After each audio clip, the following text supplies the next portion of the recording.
আবু তালেব বলেন, বাতিজা রে, আমি তোমারে কলিজার থেকে মহব্বত করি, আর জীবন দিয়ে তোমারে ভালোবাসি, আমি তোমারে ভালো করে চিনি, তুমি যে পয়গম্বর সেটা আমি জানি, তুমি আল্লাহর পয়গম্বর আমি জানি রে বাতিজা, তাই তো আমি তোমারে সন্তানের চেয়েও বেশি মহব্বত করছি। বাতিজা শুধু এখানেই নয়, আমি আরো জানি তোমার কালেমা যদি আমি না পড়ি চিরস্থায়ী আমি জাহান্নামে যাব, সেটাও বাতিজা আমি জানি। বাতিজা, আমি আরো জানি তোমার কালেমা যদি আমি পড়ি আল্লাহ তুই জান্নাতে যাব, সেটাও জানি। সুবহানাল্লাহ। বলুন আবু তালেব জানতো কিনা? দিন ধর্ম ইসলাম সঠিক, নবী পয়গম্বর সঠিক, কোরআন সঠিক, সব জানতো। এরপর আবু তালেব বলেন, আমি সব জানি, কিন্তু আমি কালেমা পড়তে পারলাম না রে বাতিজা, তোমারে মহব্বত করি, তারপরে আমি কালেমা পড়ব না। কারণ আমি যদি কালেমা পড়ি সমাজের মানুষ সারা জীবন আমারে বলবে বাপদাদার ধর্মের মধ্যে চুনকালি লাগাইছে,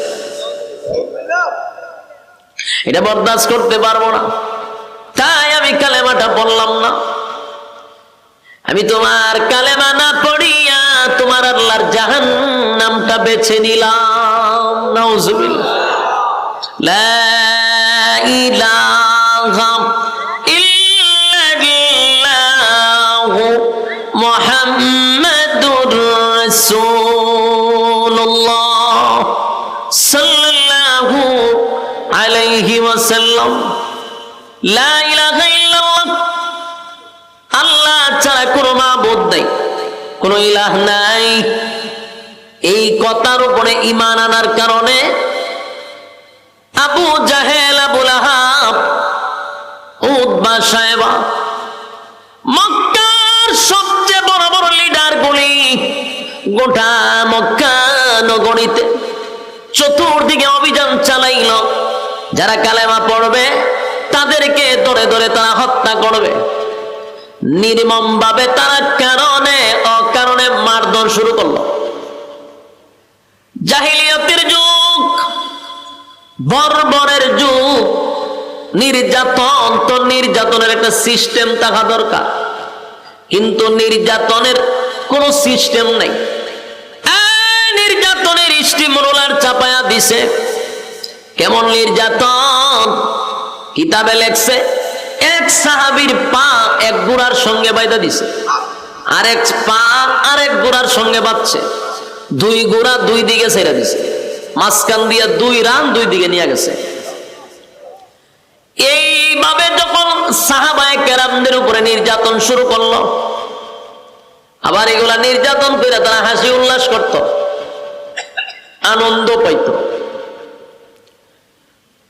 কোন কোন সাহাবায়ে কেরামদেরকে এমন ভাবে নির্যাতন শুরু করলো, গলার মধ্যে রশি লাগাইয়া মরুভূমি দিয়া টেনে টেনে টেনে টেনে নিয়ে যাইত, পিছন দিক দিয়া চাবুক দিয়া বাড়ি মারত, গলার মধ্যে রশি লাগাইয়া টানত।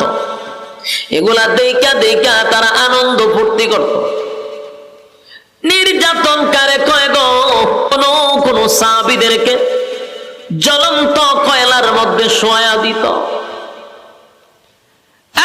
নির্মম ভাবে নির্যাতন, সাহাবায়ে কেরামদের উপরে নির্যাতন, আবু জাহেলের নেতৃত্বে নির্যাতন, আবু লাহাবের নেতৃত্বে নির্যাতন।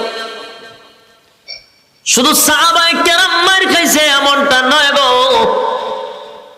যেদিন আবু তালেব দুনিয়ার থেকে বিদায় হয়ে যাবে, আল্লাহর নবীর মহব্বতের একজন চাচা, যিনি আবু তালেবকে একদিন নয় দুই দিন নয় রে 50 বছর পর্যন্ত রাসূল আবু তালেবের কাছে ছিল।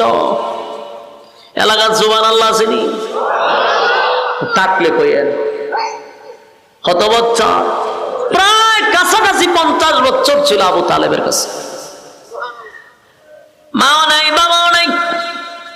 রাসূল প্রায় 40 বছরের উপরে আবু তালেবের কাছে ছিল।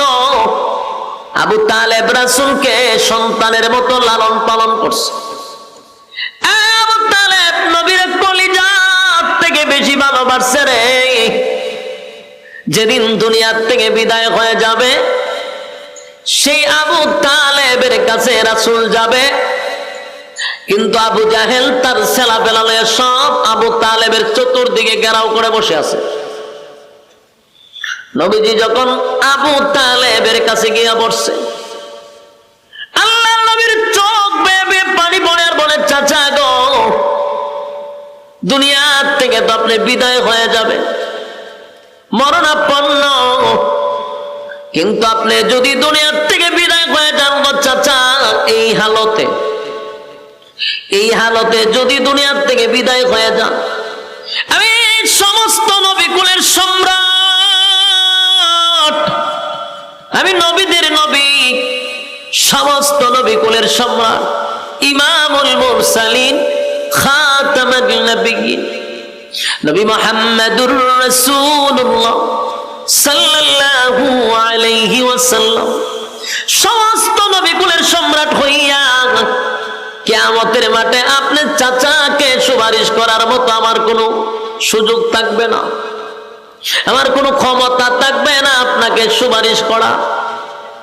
তাই চাচা বিদায় হওয়ার এক মুহূর্তে একটা বারের জন্য আমার কানে কানে কালেমা পড়ায়া শোনায়া দেন। আল্লাহর নবী বুঝতে পারছেন আবু জাহিল্লা বসা, আবু লাহাব বসা, মক্কার সব বড় বড় নেতা চতুর্দিকে বসা। আবু তালেব বলেন, ভাতিজা, আমি যদি কালেমা পড়ি, ওই দেখ আবু জাহিল্লা বসা, আবু লাহাব বসা, মক্কার সব লোক বসা, কালেমা পড়া যদি মারা যায় সারা জীবন বলবে আবু তালেব মরণের সময় বাপ দাদার ধর্মের মধ্যে সুন কালিমাইরা মরছে। ভাতিজা রে,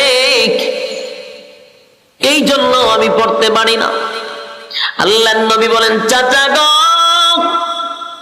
জোরে পড়তে হবে না, জোরে পড়ার প্রয়োজন নাই, আমি আপনার টুডের সঙ্গে আমার কান লাগায়া দিব, শুধু আপনার টুটটা লড়াইয়া খালি কান পর্যন্ত আওয়াজটা পৌঁছায়া দেন।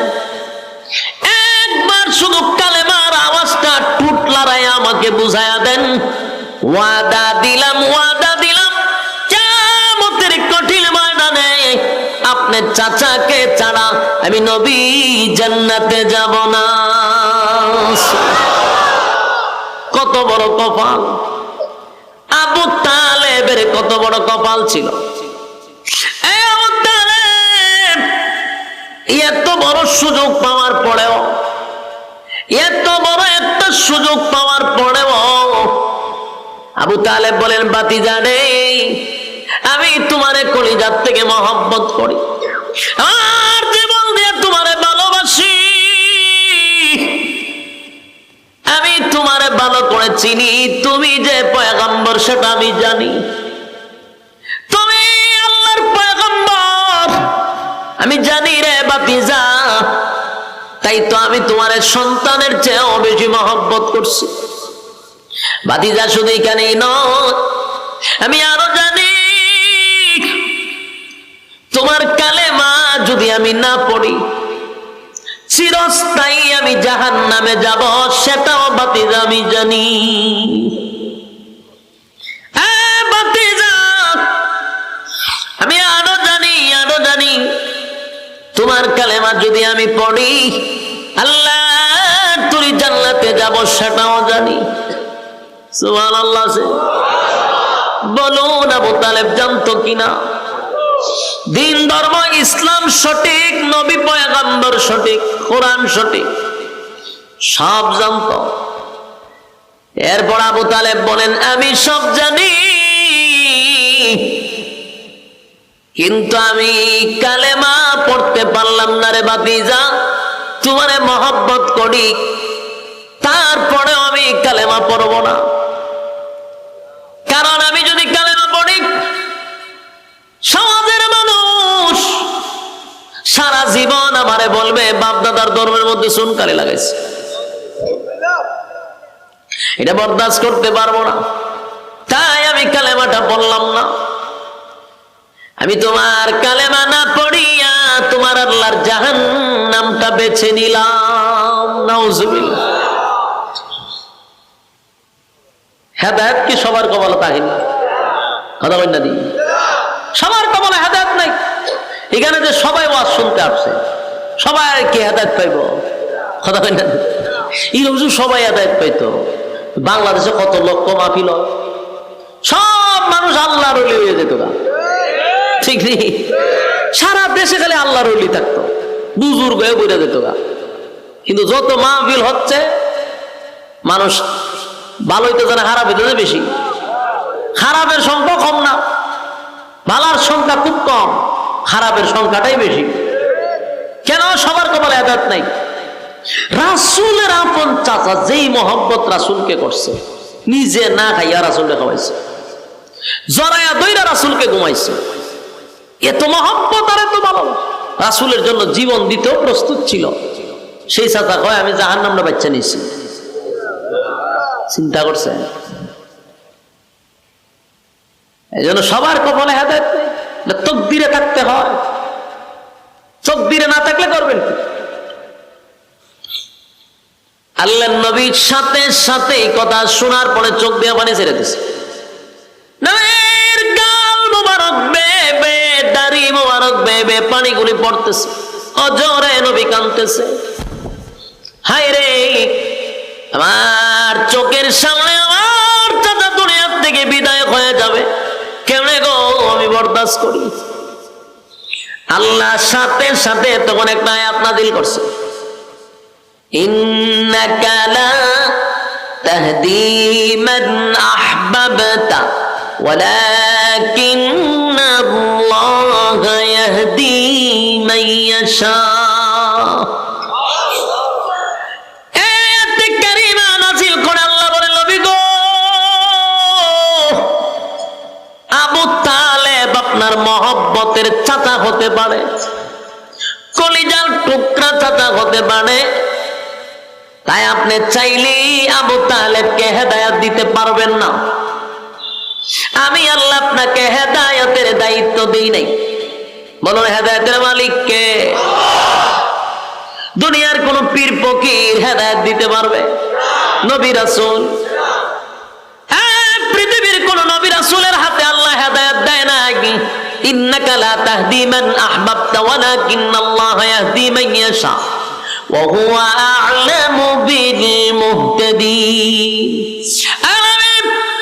চোখের পানি আপনি মুছে ফেলুন, আপনার মহব্বতের চাচা হতে পারে গো, কিন্তু আপনি চাইলে আপনার চাচাকে আপনি হেদায়েত দিতে পারবেন না, কারণ আমি হেদায়েতের দায়িত্ব আপনার নবীকে দেই নাই গো নবী।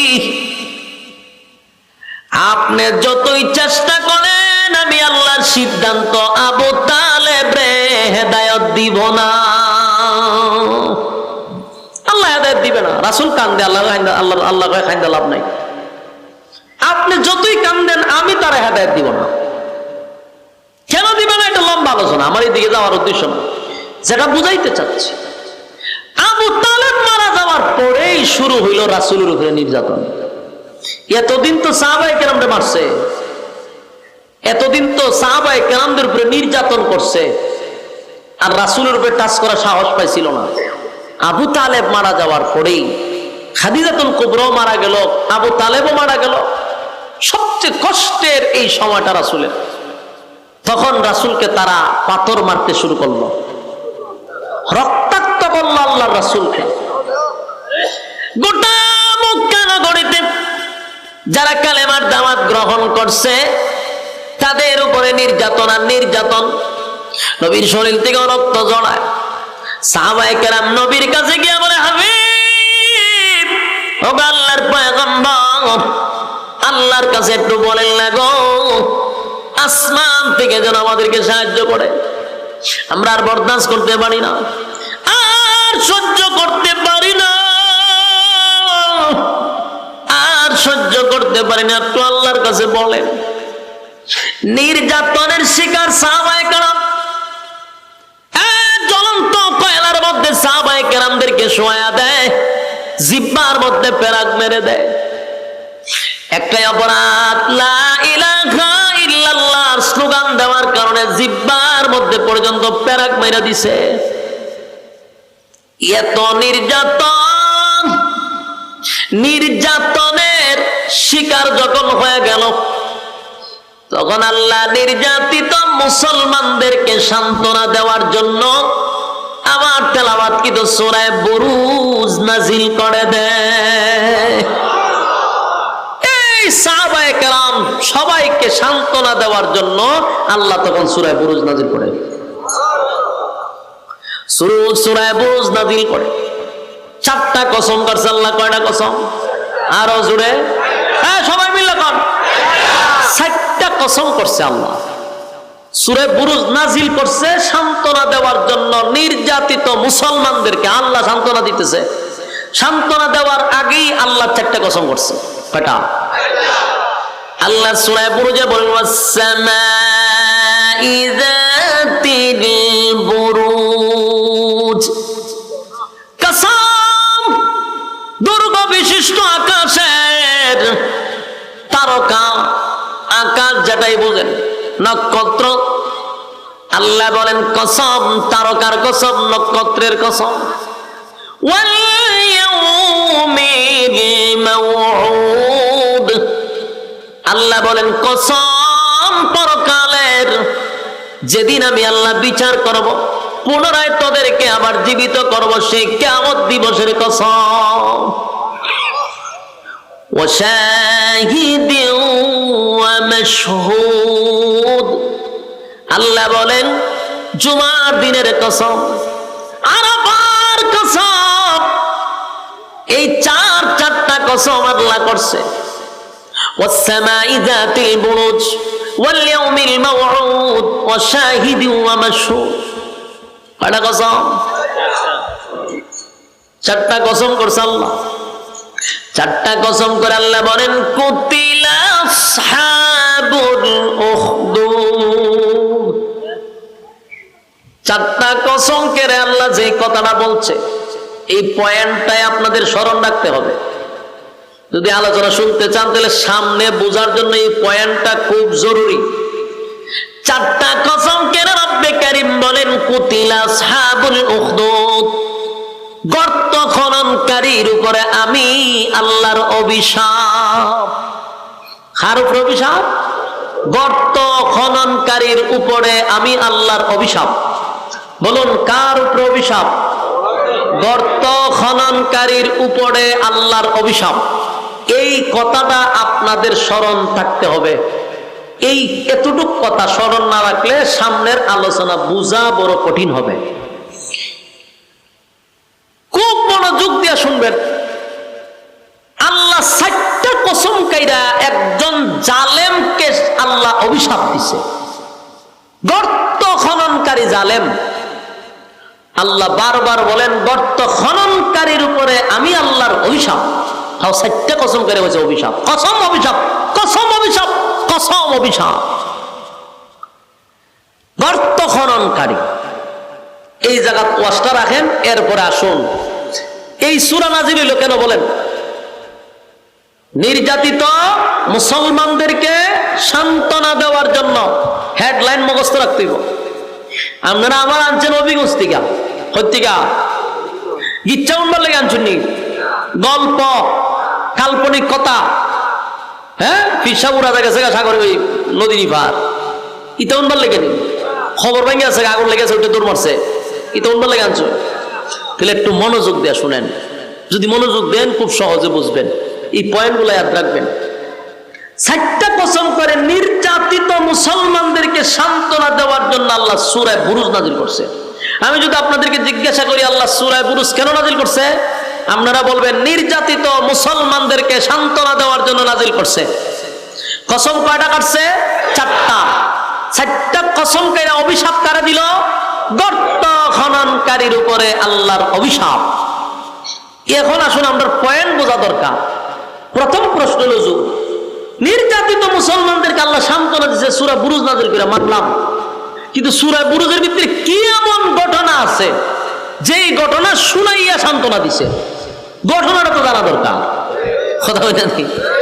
যে এমন কি আছে সূরা বুরুজের ভিতরে যেটা শুনাইয়া নির্যাতিত মুসলমানদেরকে আল্লাহ সান্ত্বনা দিল? এই ঘটনাটা তো শোনা দরকার। এই ঘটনাটাও কোনো গল্প নয়, কোনো গিচ্ছা নয়, তাফসীরের ভিতরে এই ঘটনাটা আল্লাহ উল্লেখ করছে। এই ঘটনা কি? রাসূল দুনিয়াতে আসার 90 বছর আগের ঘটনা। রাসূল দুনিয়াতে আসার কত বছর আগের ঘটনা? 90 বছর আগের ঘটনা। এসব রাসূল দুনিয়াতে নাই। এই 90 বছর আগের ঘটনাটা আল্লাহ সূরা বুরুজের ভিতরে ঢুকাইয়া তখনকার নির্যাতিত মুসলমানদেরকে সান্ত্বনা দিছে। এখন আপনাদের প্রশ্ন, 90 বছর আগে কি ঘটছিল? ঠিক না? 90 বছর আগে ঘটনাটা কিটা? 90 বছর আগে একটা ঘটনা ঘটছিল। 90 বছর আগে তখনকার সময়ে একজন জালেম শাসক ছিল। কি ছিল? জালেম শাসক। জালেম শাসক ছিলেন। জালেম শাসকের কাজ হইল কারণে অকারণে মানুষের উপর নির্যাতন করা। আপনি কথা বললেই আপনার উপর নির্যাতন করা, কারণে অকারণে আপনাকে হয়রানি করা। এটা হলো জালেম শাসকের কাজ। তখনকার যুগে একজন জালেম শাসক ছিল। সে নিজেকে খোদা দাবি করত, বলতো আমি তোমাদের রব, আমি তোমাদের প্রভু। যারা তাকে খোদা মানত না তাকে তারা হত্যা করত। এই প্রভু নিজেকে খোদা দাবি করত, হয়তো আমি তোমাদের রব, আমি তোমাদের প্রভু। তারা যে খোদা মানত না তারা হত্যা করত। আমার কথা বুঝতে জন্যি কত বড় জালেম, কত বড় জালেম শাসক। তখনকার যুগটা ছিল জাদুবিদ্যার যুগ। জাদুবিদ্যা বেশি চলতো। তো সবচেয়ে প্রবীণ জাদুঘর সে বৃদ্ধ হয়ে গেছে, বুড়ো হয়ে গেছে।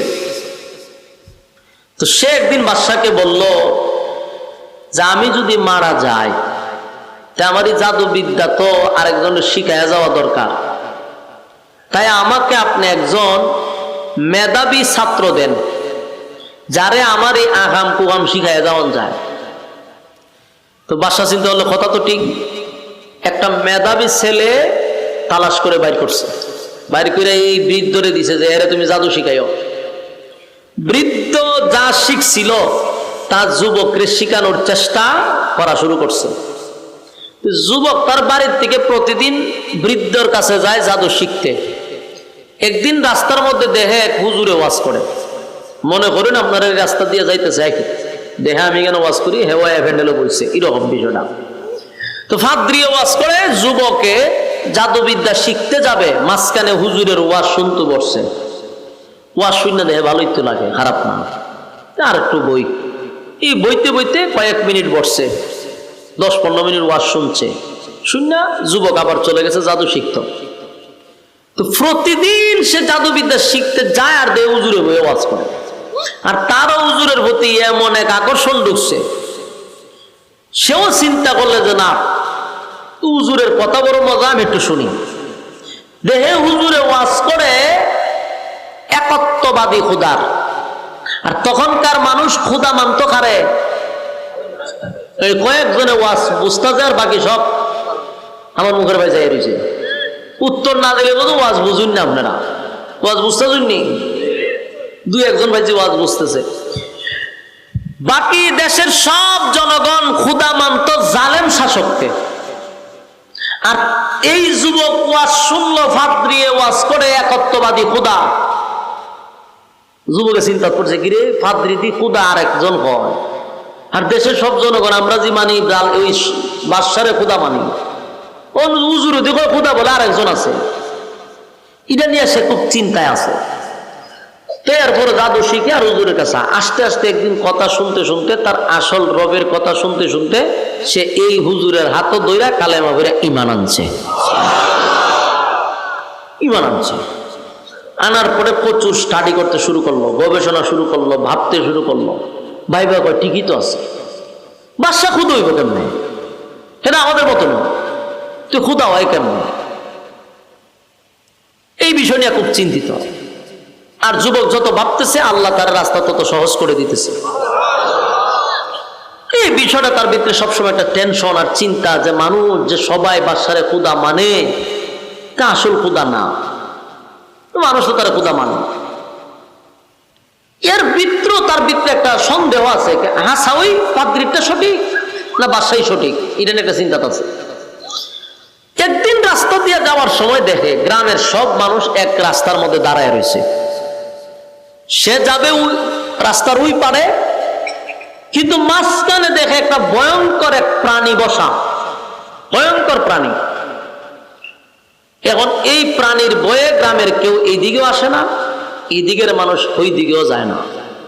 যুবক পড়ছে মহা মুসিবত, আমি যাবো কেন? এই প্রাণীর ভয়ে সব মানুষ দাঁড়িয়ে আছে।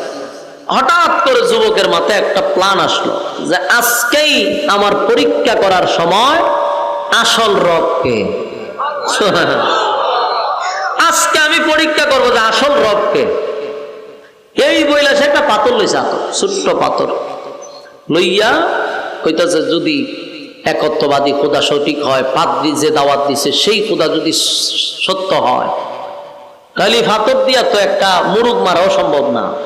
কিন্তু এই পাথরটা মারার সাথে সাথে যেন এই ভয়ঙ্কর প্রাণী মারা যায়। সঠিক খোদা যদি হয় পাদ্রীটা, আর যদি সঠিক খোদা না হয় তার এটা মরবে না। এই বইলা ঢিল মারতেই ছোট্ট পাথরটা ঢিল মারছে, একদিকে ঢুকিয়া আর একদিকে বেরিয়ে গেছে। ওই প্রাণীটা জাগাতেই মারা গেছে। বলুন তো দেখি, যুবকের ইমানি জজবা বাড়ছে না কমছে? ইমানি জজবা বেড়ে গেছে। এখন তো যুবক কয় সর্বনাশ, আমার টার্গেট ঠিকই আছে, খুদার পরিচয় পেয়ে গেছে, খুদার পরিচয় পেয়ে গেছে। যুবক খুব খুশি, আমি আমার রবের পরিচয় পেয়ে গেছি।